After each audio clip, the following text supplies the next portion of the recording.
Anda kembali bersama kami di obrolan malam. Saya ke Mas Bawono yang punya hasil survei ini.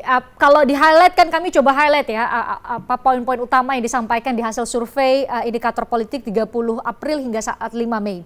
Yaitu ada efek deklarasi dan juga efek Jokowi terhadap nama-nama yang berpotensi menjadi capres. Kita bahas yang pertama terlebih dahulu soal efek Jokowi, Mas Bawono. Kan ada survei mengenai persepsi responden yang survei indikator politik siapa calon presiden yang lebih didukung oleh Jokowi. Apakah itu kemudian bisa serta-merta dikonversi menjadi variabel yang mampu mengatrol elektabilitas dari masing-masing baca pres ini? Atau bagaimana Mas Bawono? Anda bisa menjelaskan pada kami? Ya, terima kasih Mbak Christian. Ya, kami baru saja merilis survei terbaru kami. Yang pertama perlu kami sampaikan bahwa ini ada survei telepon ya, yang telepon jadi mencangkup sekitar 83% dari populasi nasional ya. Karena menurut data BPS, pengguna seluler phone dan yang memiliki nomor telepon dari populasi nasional secara keseluruhan ada sebesar 83%. Oke, berarti ada sekitar 17% yang belum tercakup ya? Betul. Nanti dalam waktu tidak lama lagi, mungkin di bulan depan kita akan merilis survei tatap muka yang tentu saja jauh lebih representatif gitu ya.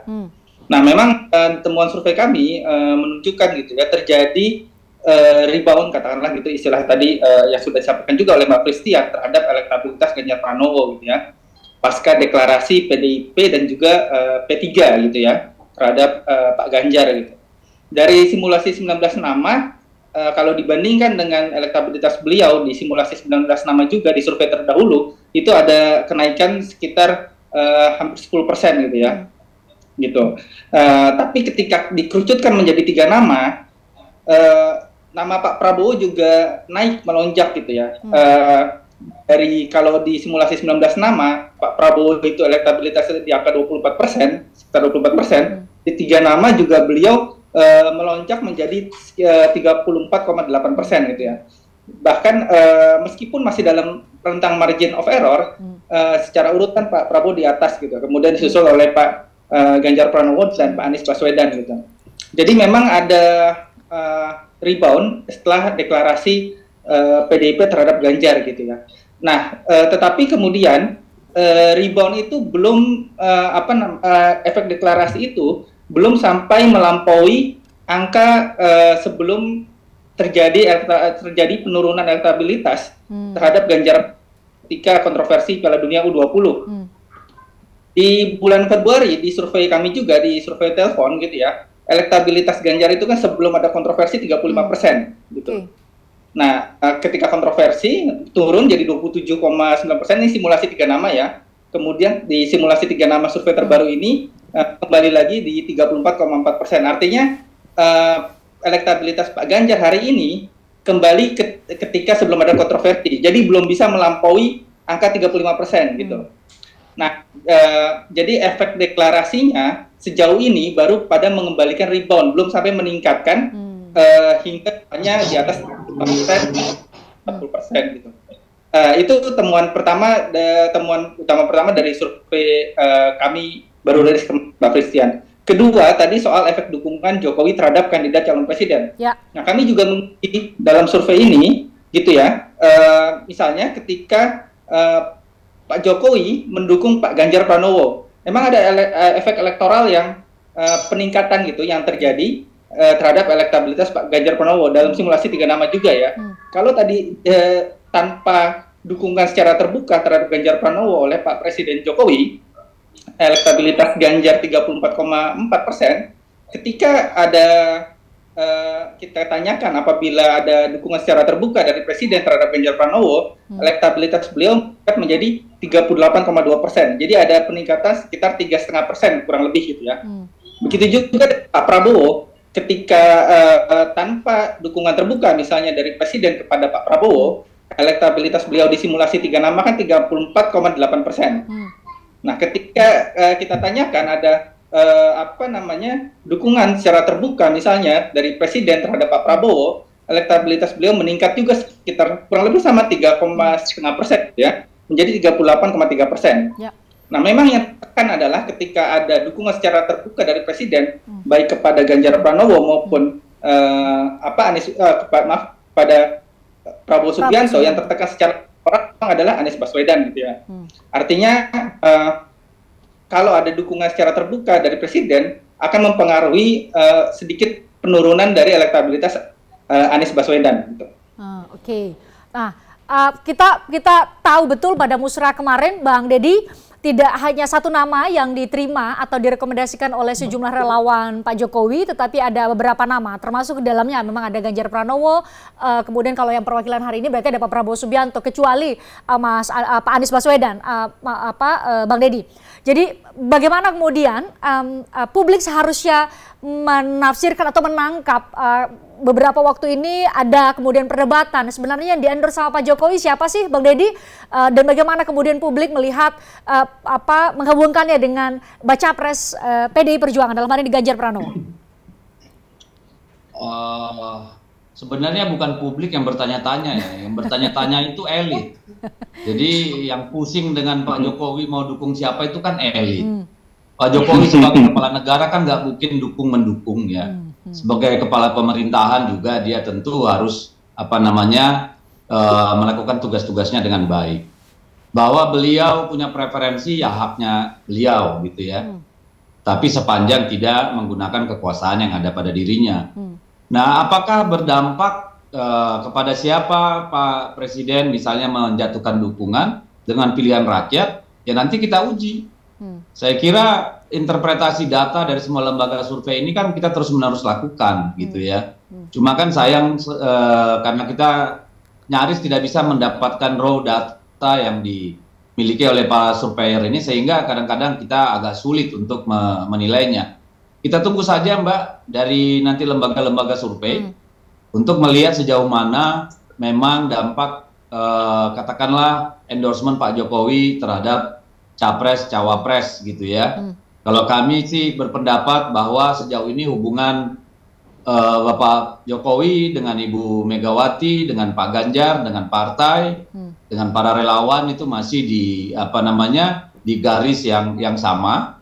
Tentu ada juga perbedaan-perbedaan, keterbelahan di publik dan di sebagian kecil relawan, tapi itu dinamika politik. Bagi kami terlalu pagi untuk memikirkan sejauh mana efek itu terjadi, karena akselerasinya pasti akan terjadi begitu 28 Oktober ditetapkan siapa pasangan yang akan maju.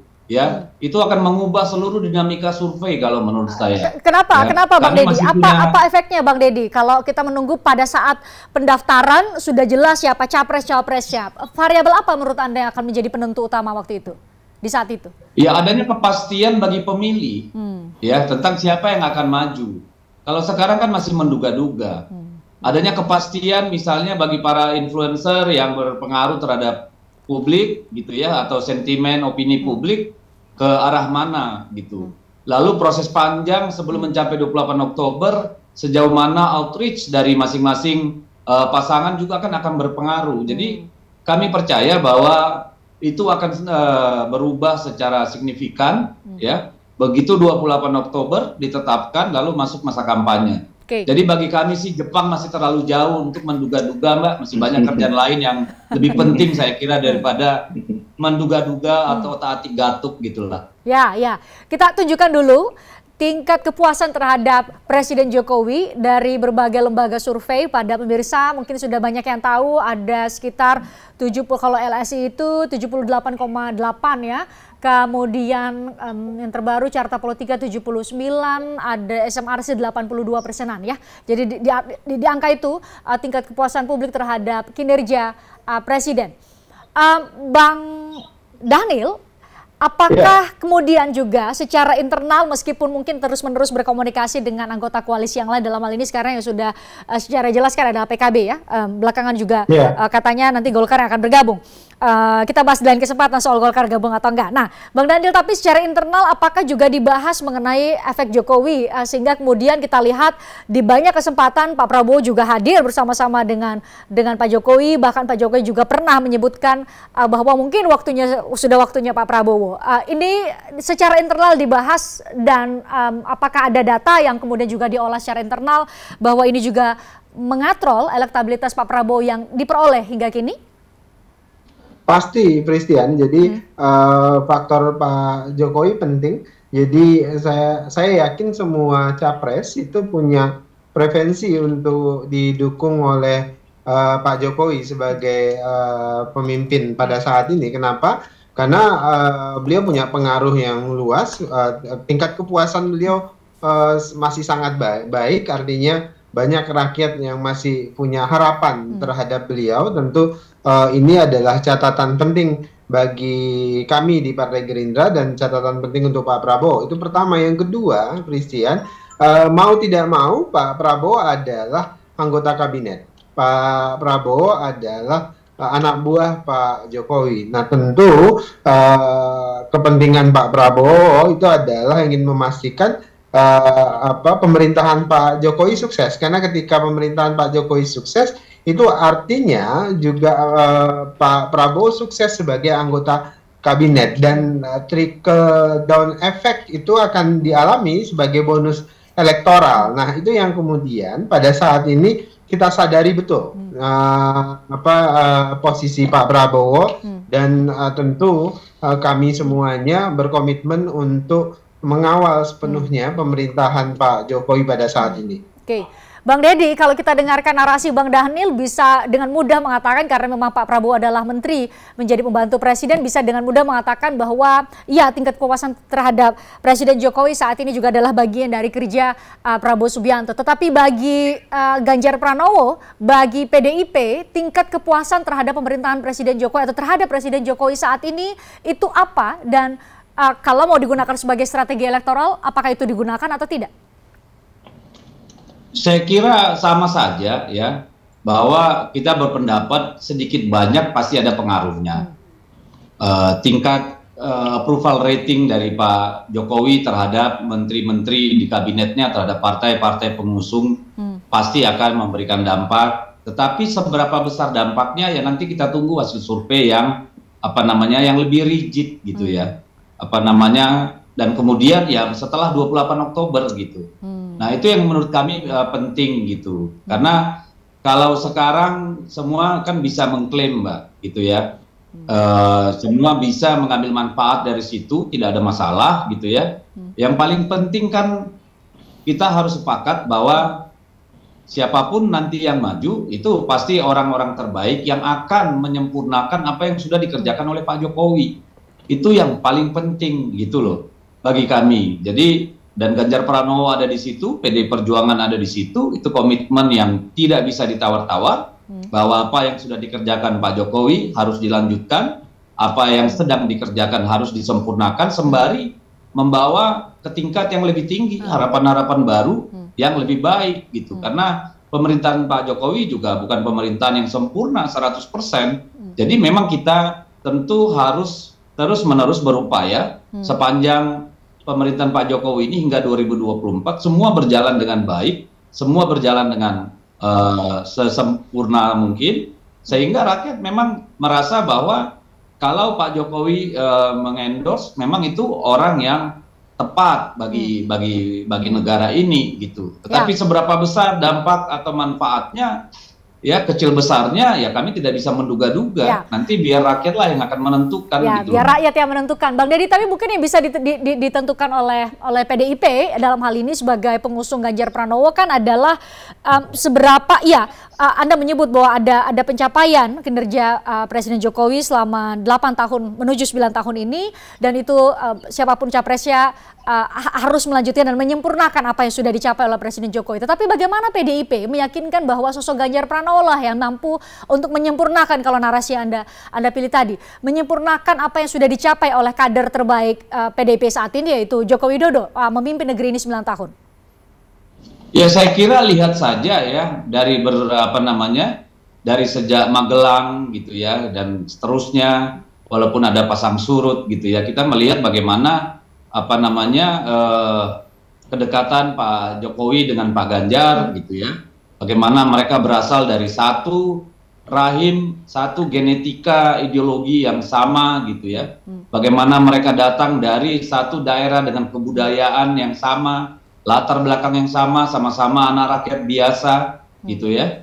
Dan kedua-duanya sama-sama bekerja dalam senyap gitu, tapi jalan gitu, bukan apa namanya sesuatu yang bombastis gitu. Jadi saya kira ya terserahlah orang menilai atau siapapun menilai, karena pada akhirnya kalau menurut saya Pak Jokowi juga harus bersikap dengan elegan gitu ya, supaya pemilunya berjalan dengan apa namanya damai gitu ya, tidak terlalu berisik gitu, karena sekarang kan agak lumayan berisik gitu loh Mbak. Ya. Karena Pak Jokowi dicoba-coba ditarik-tarik sana kemari gitu ya. Jadi bagi kami sih yang penting kami percaya bahwa Pak Ganjar dan Pak Jokowi itu satu tarikan nafas, satu benang merah yang utuh dari sejak Bung Karno, Ibu Mega, Pak Jokowi dan Pak Ganjar. Ya. Itu keyakinan kami. Ya, Bang Deddy, soal nanti Bang Deddy, Anda melihat ada yang mencoba menarik-narik Pak Jokowi untuk masuk ke dalam ranah untuk memilih siapa dan menentukan siapa yang Anda bilang tadi bahwa Presiden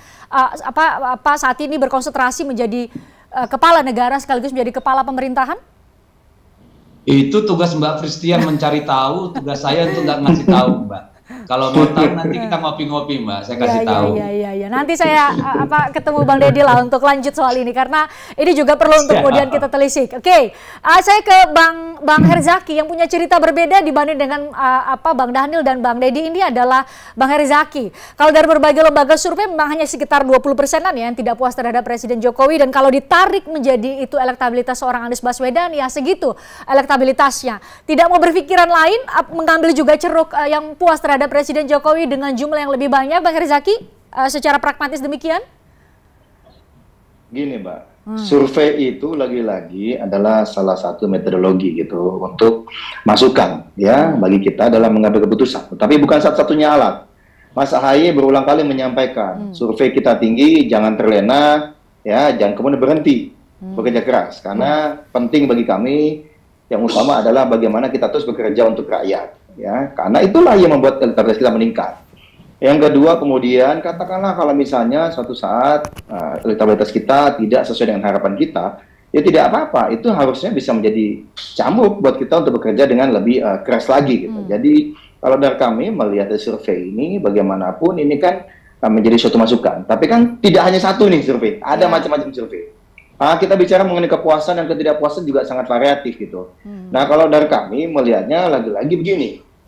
Apa yang kami temui di lapangan juga menjadi penting. Ada lebih dari 5.000 anggota dewan dari Demokrat, PKS, ya, Nasdem, termasuk Mas AHY sendiri juga, keliling Indonesia, ketemu masyarakat. Ya, itu banyak sekali aspirasi, keinginan akan perubahan dan perbaikan. Nah, ini kan yang kami dapatkan juga berdasarkan informasi dari masyarakat, harapan masyarakat. Ya, mungkin Bang Deddy ketika berkeliling mendapatkan aspirasi yang berbeda. Sah-sah saja, namanya demokrasi kan, tidak selalu mesti sama. Nah, ini yang kami lihat, arus deras yang begitu kuat akan perubahan ini yang membuat kami menginisiasi koalisi perubahan dan mengusung Mas Anies Baswedan. Kalau bicara mengenai survei, tenang aja Mbak. Pilkada Jakarta juga dulu Demokrat, ya Mas AHY pernah punya pengalaman gitu, tinggi sekali melewati Ahok di bulan Desember, tinggal 1,5 bulan loh itu. Ya, Anies jauh di bawah gitu. Tetapi ternyata dengan kerja-kerja dan berbagai hal itu, ternyata situasi bisa berubah dalam 1,5 bulan. Apalagi ini belum ditetapkan. Tadi lagi-lagi kami melihatnya begini, situasi masih sangat dinamis gitu, ya kan? Yang kedua adalah tadi lagi-lagi ada cawapres, ada mesin politik, ya, ada substansi apa nih? Karena masyarakat makin cerdas sekarang, nggak mau itu dijebak oleh segala narasi-narasi hoax dan propaganda ya dari pihak tertentu yang bawa-bawa fitnah mulu ya. Mereka lebih lihat nih apa nih substansi yang ditawarkan. Nah, yang terakhir terkait dengan efek Pak Joko Widodo, Mbak. Ya kami melihatnya begini.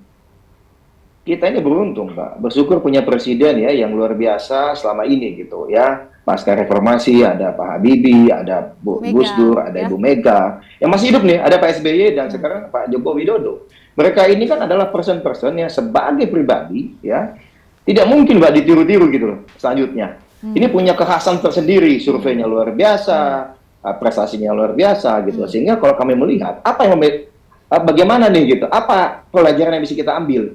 Ya tadi Bang Dhanil benar, Fokus saja lah. Kalau misalnya di pemerintahan, masih menteri, masih gubernur, fokus saja kerja. Masyarakat akan melihatnya dari situ. Jangan sibuk sana sini kampanye terselubung atau sejenisnya. Karena masyarakat nggak suka. Nah, ini yang kami lihat. Nah, kemudian yang kedua, tadi lagi-lagi survei Pak Jokowi bagus kepuasannya, tapi kita coba lihat dalam misalnya terkait dengan sektoral, bidang hukum lah, bidang ekonomi dan macam-macam.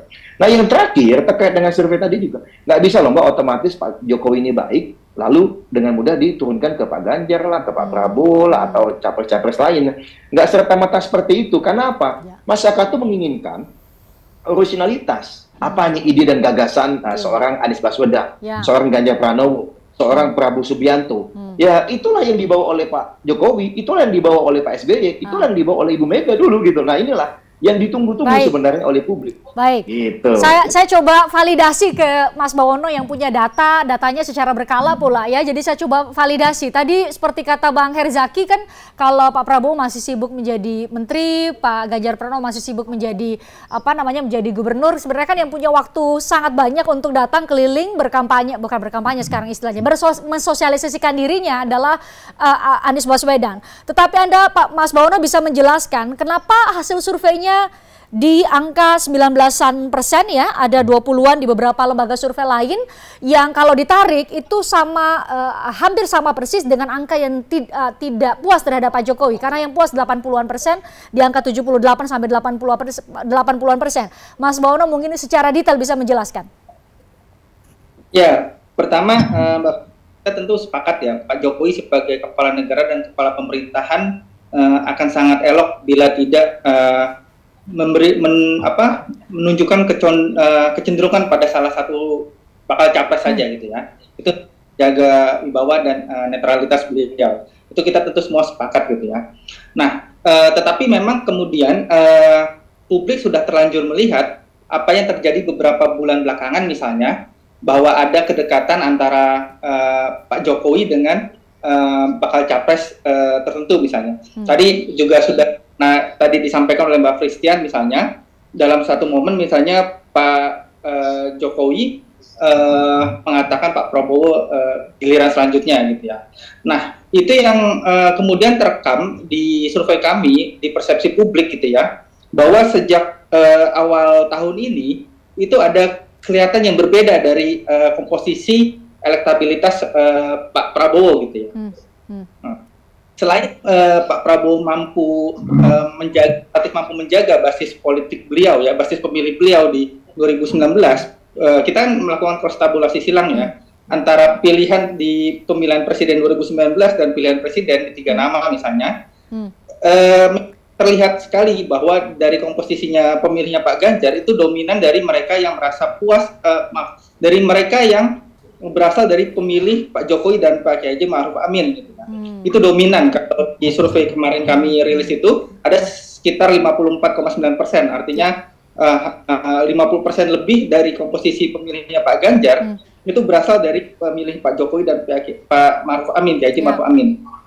Begitupun dengan Pak Prabowo, komposisi elektabilitas beliau itu dikontribusikan sangat dominan, sekitar 52%, itu dari Prabowo Sandi di 2019. Nah, tapi yang cukup menarik adalah Pak Prabowo relatif cukup bisa mencuri pemilih dari Pak Jokowi dan Pak Ma'ruf Amin gitu di 2019. Ada tercatat hampir 25% gitu ya di survei kemarin, pemilih mereka yang mengaku memilih Pak Jokowi dan Kiai Haji Ma'ruf Amin 2019 kemudian memilih Prabowo Subianto di survei ini gitu ya.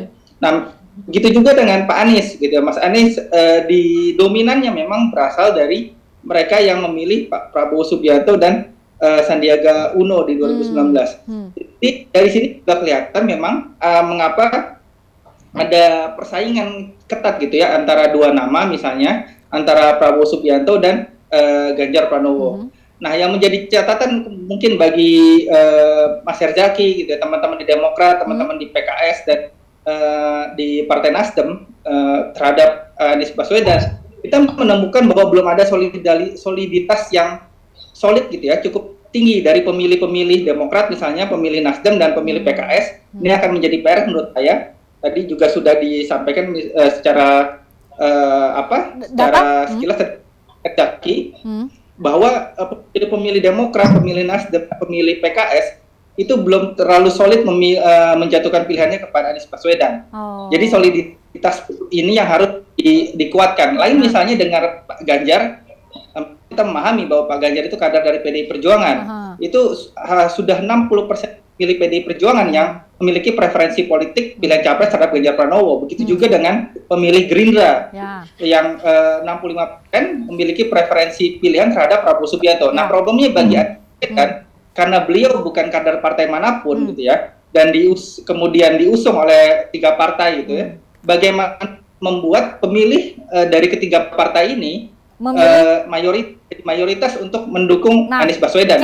Pertanyaan baik. Pertanyaan itu akan saya minta jawab oleh Mas Herizaki. Usai jeda di obrolan malam, kita jeda sejenak. Usai jeda kita dengarkan jawaban dari Herizaki Mahendra.